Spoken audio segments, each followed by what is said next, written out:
Welcome once again to Lehto's Law. Here's Steve Lehto. Tequila sent me a note and said, Steve, check story out from casino.org. And I hadn't seen it. I admit I don't check out casino.org every day. MGM Resorts is being sued for nickel and diming gamblers at slot ticket kiosks. Scott Robin wrote the story. It's a lawsuit filed against MGM Resorts regarding how payouts are made at the kiosks in the casinos. A class action lawsuit filed against MGM Resorts claims that gamblers are robbed because the casino company doesn't give change at kiosks when players cash their slot tickets.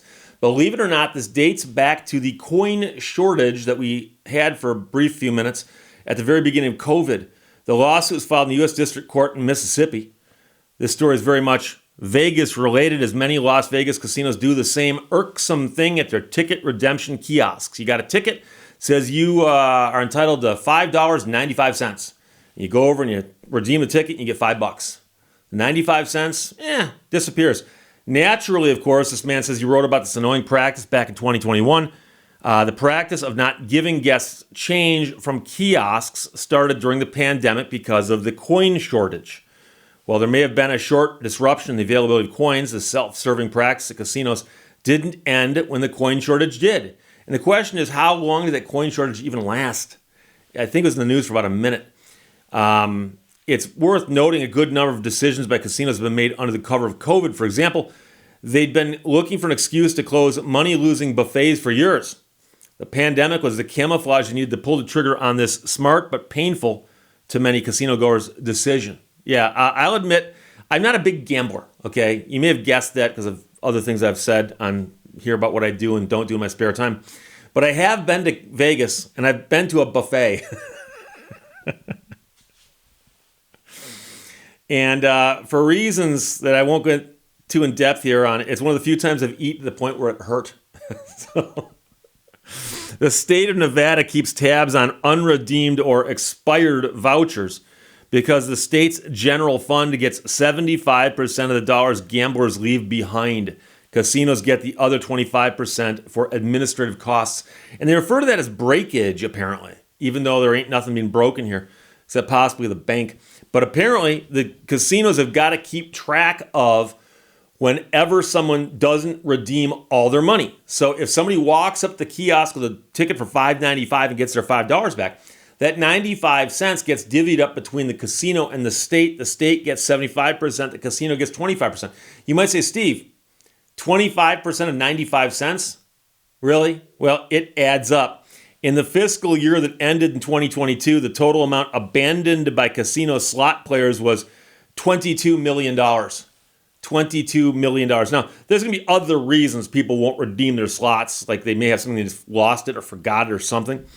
But that's a huge jump in abandoned money, partially because people are gambling more. But in mid-2021, we predicted there would be a significant increase in breakage, that's the unclaimed tickets, because of the practice of not giving players change when they redeem their tickets at a kiosk. And so you should know that the exact same concept applies in Michigan for unreturned pop bottles or soda bottles, as you might call them in your state. And so Michigan famously has a 10-cent deposit on a bottle. And the thinking was that other states had a 5-cent deposit, and the state made money, and they thought, well, let's double it, make it 10 cents. We'll make even more money. Of course, people are more prone to return a bottle for 10 cents than they are for a nickel. And there's an entire Seinfeld episode based on that. But the point is that the unredeemed money from the pop bottle fund, some of it goes to the state. So in 2012, the first year the state started collecting revenue from unclaimed tickets, there was a mere $4.2 million in breakage. State revenue from abandoned slot tickets jumped 59% between 2019 and 2022. So in 2022, it was $16.5 million from breakage. While those numbers seem large, the money retained by casinos is spread out over more than 100 casinos in Nevada, and the casinos, of course, are only getting the 25%. So that's not the motivation for the no coins policy. What is? Well, Mr. Robin here says it's still the money. Maintaining and refilling coins is a huge pain in the sphincter. That's a quote that he put there, but I'm not sure he's quoting anybody in particular or just trying to be amusing. There's a cost associated with labor required to refill coins, and coin dispensing machines required much more upkeep. The analogous situation is very much a Vegas thing. Casinos bailed on coin-operated slots for the same reason: labor and maintenance costs. At one time, coin-operated slots were everywhere on the Vegas Strip. Now they're at Circus, and that's it. Turns out at least one customer was so frustrated by this no coins nonsense, she found a lawyer to test the legal waters. The causes of action in the case are the very sexy breach of contract, conversion, unjust enrichment, and quantum meruit. When we wrote our original story about this aggravating policy, we called it out as stealing. But they put that in quotation marks for a reason. It's because we don't think what casinos are doing is illegal per se. It's just frustrating and degrades the casino experience. Does it meet the criteria for a class action?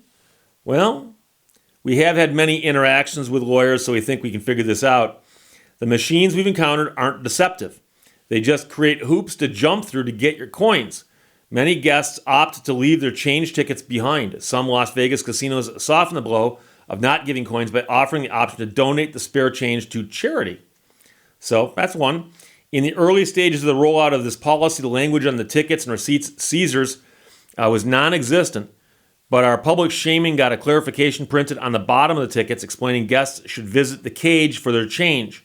It's unclear if MGM Resorts makes the process clear in Mississippi, where the lawsuit was filed.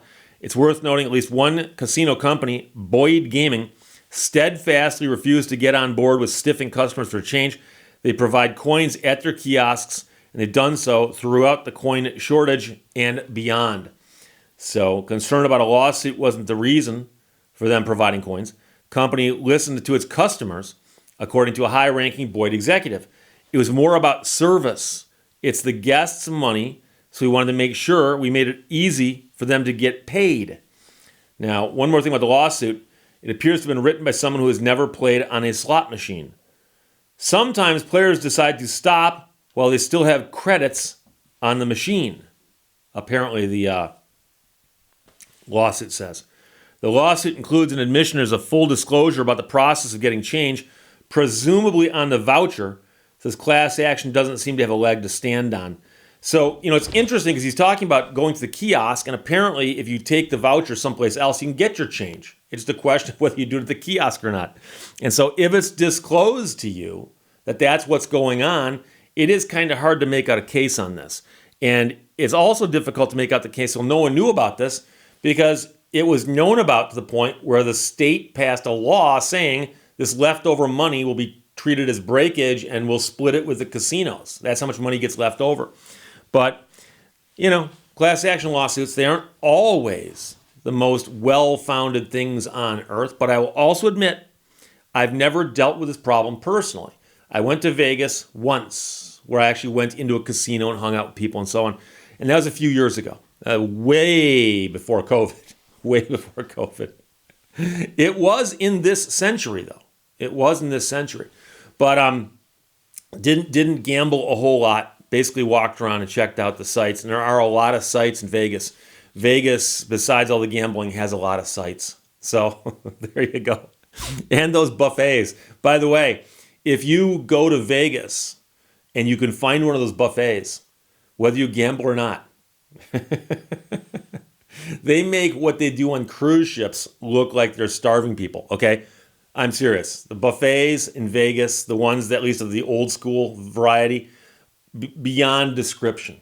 Unbelievable. So there you go. But there has been a class action lawsuit filed over the kiosks not returning the change when you cash in a ticket that has a dollar amount that includes some change. So class action lawsuit, we'll see how that goes. MGM Resorts sued for nickel and diming gamblers at slot ticket kiosks by Scott Robin. Casino.org published it. Tequila sent it. Thanks a lot. Questions or comments, put them below. Let's talk to you later. Bye-bye. Thank you for watching Lehto's Law. Not all storms come to disrupt your life. Some come to clear your path.